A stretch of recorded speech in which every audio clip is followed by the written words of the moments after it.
When some things are lost, they leave no trace. When they are hidden, there may be no clues left to follow. For listeners seeking such an object, there is one recourse to be found in Red Rock City. To access the Crimson Room, one must wait until the forgotten hour, then travel down Duvernay Street with a scrap of paper detailing the object they seek. Upon reaching the end of the street, the listener will notice an unusual house, one with walls made of slick black slate. If the house's front door is left slightly ajar, then the listener will know it is safe to enter.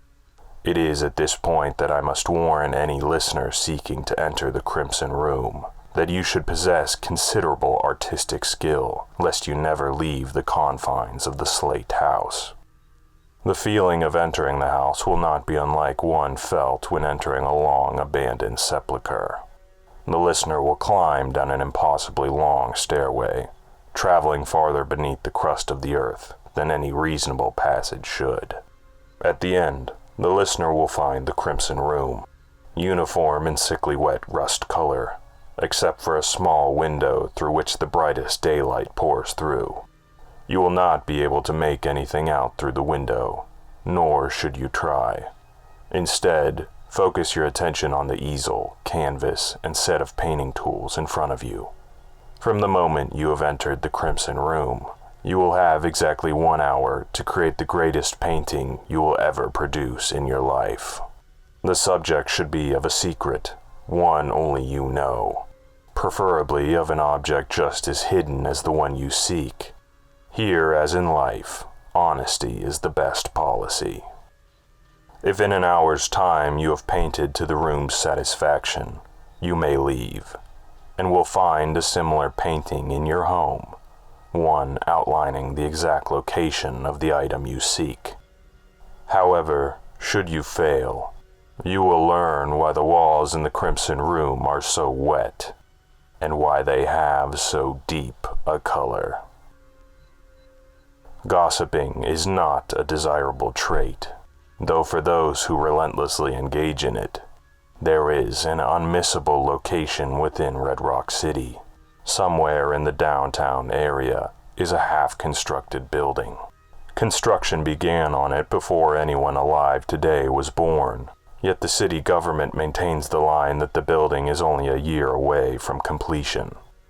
There are many conflicting reports about the building's location, but if the listener can track the building down, they may find a treasure trove of oddities. Today we will only discuss the hollow wall. Deep within the half-eaten carcass of a building, the listener will find a room identical to the one they lived in as a child. The listener must find the hollow spot on the eastern wall, usually hidden behind a picture of the faceless Hjalmar family. Press your ear up against the hollow wall, and you will be able to hear into any room within Red Rock City. The applications for this are numerous. The hollow wall has been used to find many oddities within the city. Some, however, have let their greed get the better of them, and have cut out the hollow spot from the wall. After doing so, it becomes possible to place the spot into another building, preferably one easily accessible by the listener. Through this method, many have gained an endless access to the secrets of the city. Those who have used the hollow wall, however, will eventually find that in all their snooping, something else was listening back. Many are aware of Black Lake, the body of water closest to Red Rock City, as well as the many phenomena associated with it. Black Lake, however, holds a secret. When sunset comes, set across the lake on a small fishing boat. Any boat will do, so long as it was not constructed within the last 5 years. Fishing on the lake after sunset is illegal, and the listener will soon find themselves approached by a boatman on a trolley.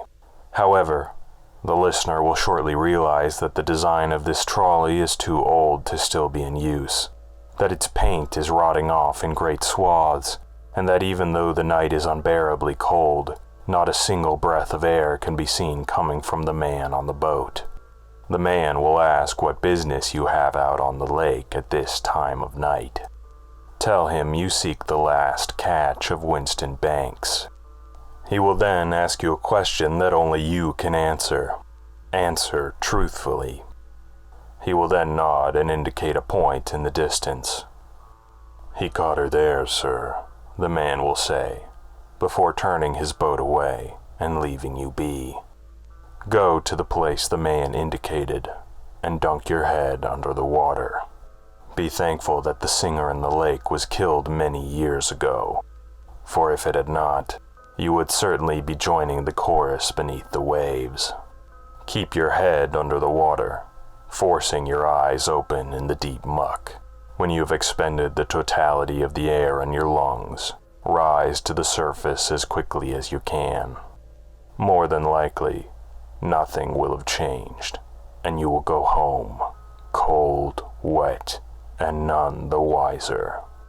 However, if you are unlucky enough for the boatman to have liked your answer, then you will see the endless sunset, and you will learn that the body of water outside Red Rock City is not a lake. It is an ocean. Red Rock Secret Radio is made possible by the Federal Bureau of listeners like you. Remember, stay safe out there.